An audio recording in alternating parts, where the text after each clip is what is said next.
time he was in 5th grade, those CRCT tests, he was above like the level. He was acing them basically. Okay. And getting awards for those. So I never had to sit down with him, but I showed him because I got my education. Right. While he was in school, I was in school. Right. And I did teach him the fundamentals of reading, right. Math, you know, things that you need to know, right. And cursive, just everything that right. They need in place in the black community and in the black household for our children right. To have a head start. Absolutely. And a good education. Absolutely. And when the bullying started, it was almost like I was being punished for that, and he was being punished for that.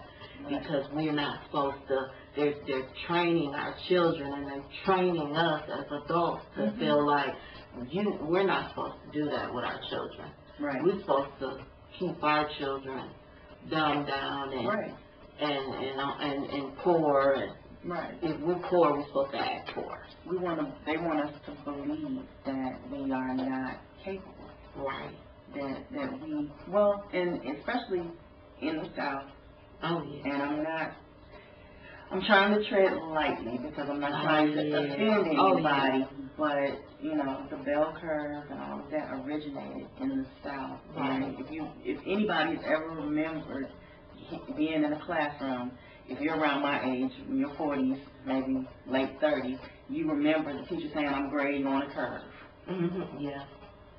And they still do that. Right. Even today, here. And I had never heard of a curve. It's the bell curve, and what it is it's supposed to be, they felt like, but they thought that black students were mentally and intellectually inferior. Therefore, they had to curve the grading scale to put it on a level playing field for the black students to excel. Yes. So that's what the bell curve is. There was a book that was written about it. Yeah. And so, you know, when you have black kids that just shatter that. Wow. Right. It becomes a problem. It becomes a problem. Yeah, I agree. And I feel like too, bullying has taken on a different twist. Bullying is this undercover mean girl or boy. And I don't even think it's a different twist. I just think it's being overlooked. And it's still the same, but it's a little bit sneakier now. Because I feel like now they're befriending boys and girls that are different. Only to bully them. Yeah, and they get them. And the reason why I say this is because I'm thinking of Kanika Jenkins.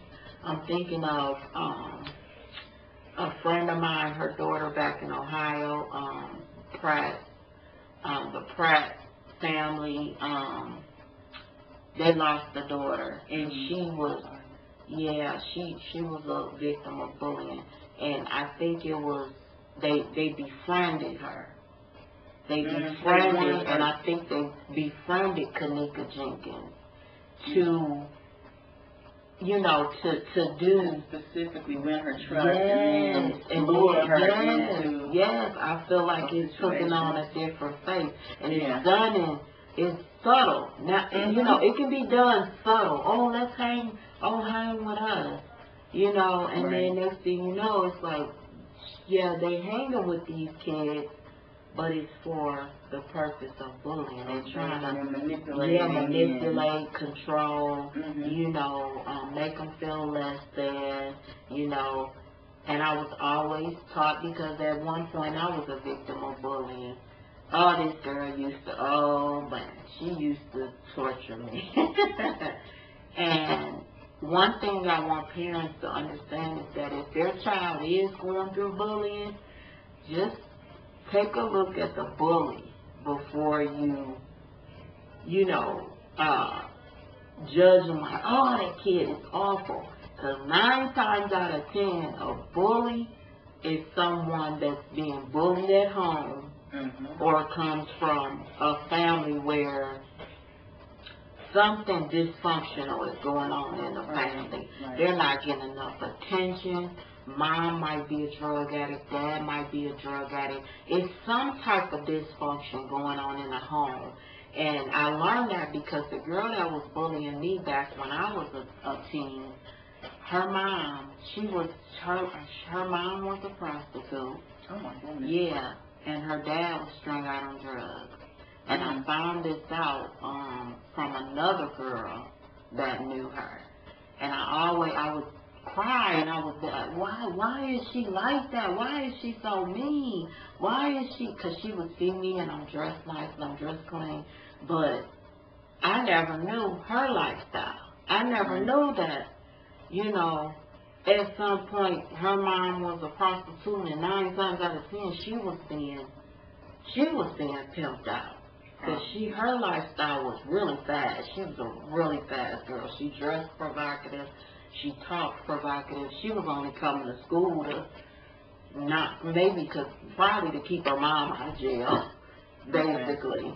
And I learned then that bullies come from some source of dysfunction, come from some source of no attention, no affection. It's something they're spilling on to someone else, some hurt, some emotional hurt, some emotional, abuse, some addiction, depression. Yeah, it's something there, that they're going through.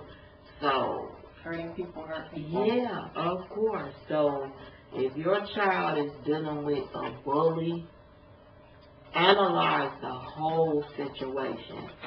Your child is, your child is being bullied, and I'm not saying defend the bully. Right, what you're saying. For letting them do any the whole situation. Yes. It's the big picture.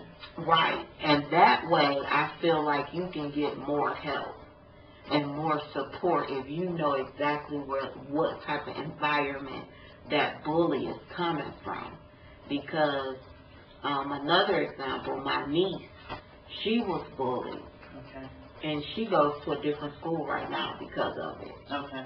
And it was crazy. Social media. A little boy liked her. And the girl that was bullying her was with the little boy. It was his girlfriend. It was his girlfriend. And every like, he was liking every post, every pic. And the girlfriend caught on to it. And the ironic thing about it is, her parents and me and my brother and sister, we all went to high school together. Okay. So we knew what type of environment, what type of setup this was already going to be. Because the mom was like a friend to the girl. So it was, so it got as far as my niece would go to school and couldn't even go to school because they was waiting. I pray that this segment has been enlightening for you, and I thank you for your time. And Ms. B is signing off for the King 10 on the Terri Radio Show.